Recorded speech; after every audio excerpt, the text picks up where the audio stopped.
दोस्तों, इंडिया ने एक डिफेंस डील साइन की है अमेरिका के साथ। हम अपने आप को तैयार रखें। ये एक पूरे का पूरा हेलीकॉप्टर, एक समझे फ्लीट जो है वो मिलने हैं। आपके बॉर्डर पे 85 जहाज रात को उड़ रहे थे, आ रहे थे। हर एक के ऊपर 4 से 6 मिसाइल लगे होते बियॉन्ड विजुअल रेंज। तकरीबन 350-400 मिसाइल। अरे बीएसएफ के चीफ हैं, उन्होंने बोला है कि 72 लॉन्च पैड्स पाकिस्तान ने दोबारा से बना लिए हैं। हमको सरकार आदेश दे, हम शिकार कर लेंगे। हिलारी साहब, ये जो भारत और अमेरिका का रिलेशनशिप है, ये इतना कॉम्प्लिकेटेड क्यों है? कोई खास कॉम्प्लिकेटेड नहीं है मेरे ख्याल में। ये जो भागदौड़ ये कर रहा है, क्या नाम है उसका, ट्रम्प, इससे तो जाहिर हो गया है कि वो किस किस्म का आदमी है और किस किस्म की चीप पैथेटिक स्टेट्समैनशिप है। सियासत पर नजर रखने वाले सियासी और दिफाई माहिरीन का भी यही दावा था कि मोदी फिर कोई मिस एडवेंचर कर सकता है। और इसमें इस पूरे के पूरे पैकेज के अंदर बहुत सारी सर्विसेज हैं, स्पेयर पार्ट्स की, सपोर्ट इक्विपमेंट की, स्पेशलाइज्ड मेंटेनेंस मटेरियल की, there is a lot more. And पूरी की पूरी प्रोडक्ट सपोर्ट मिलेगी, टेक्निकल सपोर्ट मिलेगी। हमारी बात को मजाक समझते हैं, कंस्पिरेसी थ्योरिस्ट समझते हैं, मजाक उड़ाते रहते हैं। लाल टोपी वाला ये बक कर रहा है, वो फजूल बातें कर रहा है, तो जंग करवाना चाहता है, तो एक्सट्रीमिस्ट है, तो रेडिकल है। आज पूरे पाकिस्तान को खतरे में डाल दिया। लाल टोपी जैसे लोग जो हैं वो जवानों के जहन साजी के लिए लॉन्च किए जाते हैं। वो रोज मीडिया पे पहुंचा होता था, रोज मीडिया पे पहुंचा होता था। ऐसे लोग आ जाते हैं, आपको लगता है यार वाकई बड़ी अजमती हैं, ये तो हो सकता है कि गज़वा हिंद लड़ने वाले लोग हों। आज मैं आपको ये यकीन से कह सकता हूं कि जिस फैक्ट्री से ये माल बनता है वो फैक्ट्री खराब है, वो डिफेक्टिव माल बनाती है वो फैक्ट्री। ये फैक्ट्री गज़वा हिंद वाली चीज बनाती नहीं है, वो माल यहां से तैयार होता ही नहीं है। हम लाते हैं टॉक शोज और अनलिमिटेड एंटरटेनमेंट सिर्फ यूट्यूब पर। अगर आपने अभी तक हमारा चैनल सब्सक्राइब नहीं किया तो अभी सब्सक्राइब करें और बेल आइकॉन को क्लिक करके हमारी लेटेस्ट वीडियोस के बारे में अपडेट जानें। जो बड़ा बात करता है पोकर और ये और वो, आर्ट ऑफ द डील और किताब और पता नहीं कितने प्रोग्राम्स किया है, ही पैनिक्ड। उसने कहा यार ये तो हिंदुस्तान हमारे हाथ से जा रहा है, हमारे बड़े अच्छी दोस्त है, ये we have no intention of forsaking India et cetera et cetera, और जल्दी से जल्द रिलेशनशिप नॉर्मल हो जाएगा जो था। हो और उसको खूब गाली मिलने लगे उन लोगों के अमेरिका में जो 20-30 साल से ये रिलेशनशिप बना रहे हैं। उन्होंने कहा ओहो इंडिया तो is going to jump ship. अच्छा, ये कोई इन्होंने पहली दफा नहीं ऐसे हेलीकॉप्टर लिए। ये मैं अगर आपको दिखा सकूं, ये हेलीकॉप्टर भी इंडिया के पास रिसेंटली आए हैं और ये भी ऑल वेदर हेलीकॉप्टर हैं, ये भी अमेरिका से ही आए हैं। तो इंडिया लंबे चौड़े जो है वो अपनी मिलिट्री हार्डवेयर इकट्ठा कर रहा है और ये 5 सालों की सपोर्ट इनको मिलेगी। और ये समझ रहे हैं कि ये फ्यूचर सी हॉक, ये क्या है जी, फ्यूचर का ये सी हॉक फ्लीट है और ये बड़े वेल मेंटेन्ड हैं और बड़े डिप्लॉयबल हैं। तो मतलब ये चीज़ें इनके अंदर हैं। और दूसरी बात ये है कि domestic maintenance and support infrastructure भी है। तो ये एक चीज़ जो है वो सामने है कि हमें हर कीमत पे कुछ ना कुछ घर में बनाना है, कुछ ना कुछ घर में बनाना है। और वो अगर हम घर में बनाएंगे तो तब हम जाके अपने लोगों को कहेंगे कि जनाब देखो हम आत्मनिर्भर भारत पे काम कर रहे हैं। That's something important.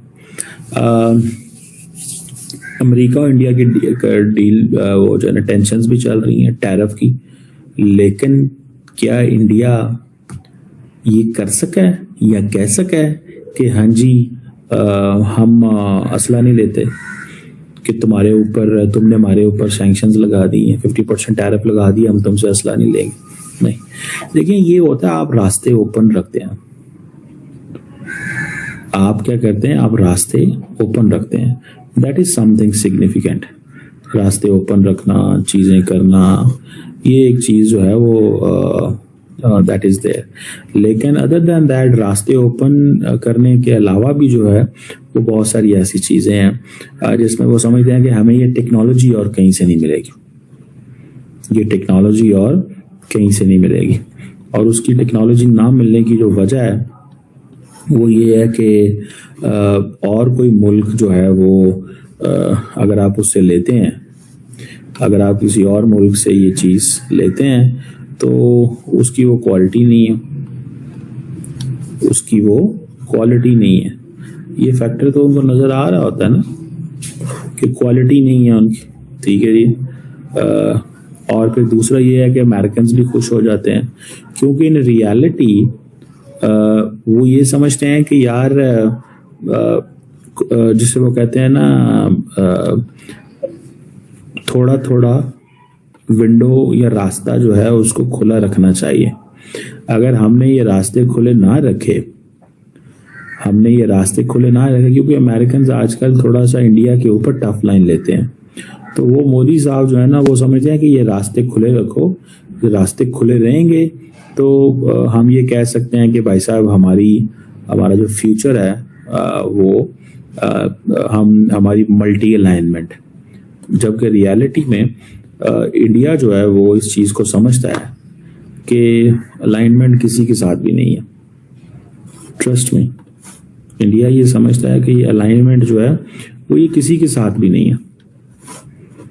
This is something important and significant कि ये जो अलाइनमेंट है वो किसी के साथ भी नहीं है, मुझे एटलीस्ट ये लगता है, क्योंकि वो ये समझते हैं कि अलाइनमेंट इंटरनेशनल पॉलिटिक्स में अलाइनमेंट नहीं होती, इंटरेस्ट होते हैं।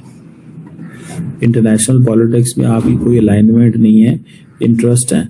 अब ये जो अच्छा फिर आप देखें एक बैकग्राउंड देखें आप, यूएस एंड इंडिया ने एक major defence partnership framework sign किया 2025 से लेके 35 तक, ठीक है जी।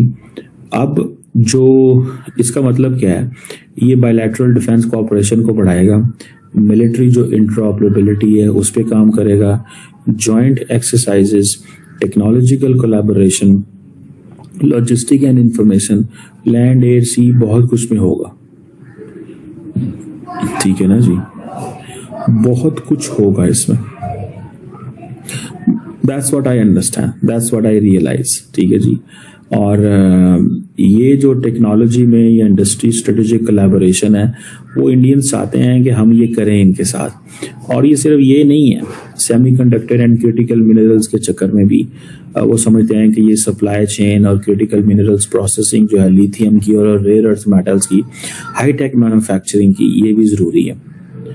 और energy and civil nuclear cooperation जो है दैट इज आल्सो देयर। आप कह सकते हैं कि क्या फिर मोदी का जो पॉज का स्टंट है वो बरकरार है? जब उन्होंने कहा कि एक ऐसी जंग जो कि शुरू होने वाली थी और उसको मैंने रुकवा दिया, हो सकता है वो थाईलैंड और कैम्बोडिया की बात कर रहे हो, लेकिन किसी वजह से ये बात पाकिस्तान और इंडिया के हिस्से में आ गई कि शायद इनकी जंग दोबारा होने वाली थी।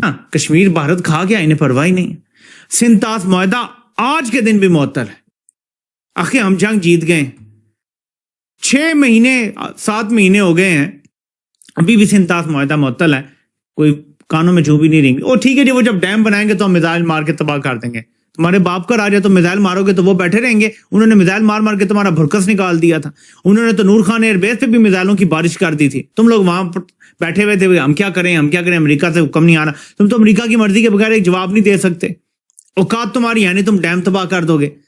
तो ये बड़के हैं खाली, और ऊपर से इनका डीजी हर दूसरे दिन कहीं ना कहीं जाके भुंगियां मार रहा होता है। यार अपनी थोड़ी सी को सेल्फ रिस्पेक्ट, तुम्हारी अवाम में तो रिस्पेक्ट नहीं है, सेल्फ रिस्पेक्ट का ख्याल रख लो यार। तुम लोगों में कोई सेल्फ रिस्पेक्ट नहीं है, मार दी जाती है उस फैक्ट्री में जहां तुम बनते हो। मैं तो हैरान होता हूं कि किस किस्म के लोग ये मुल्क चला रहे हैं और हम कैसे इनके जाल में आ गए। देखिए ना, मुतालिया पाकिस्तान पढ़ के ना, नापाक दुश्मन ने रात के अंधेरे में ये कर दिया, तो हमारे बहादुर ने ये कर दिया, तो फरिश्ते आ गए। तो ऐसी कहानियां पढ़ पढ़ के हम लोगों का दिमाग खराब हुआ था। तो आपको ये वीडियो कैसा लगा कमेंट बॉक्स में जरूर लिखिए। इस वीडियो को लाइक कीजिए, शेयर कीजिए, सब्सक्राइब करना ना भूलिए आपके चैनल EFC और Z को। तो मिलते हैं अगली वीडियो में। जय हिंद।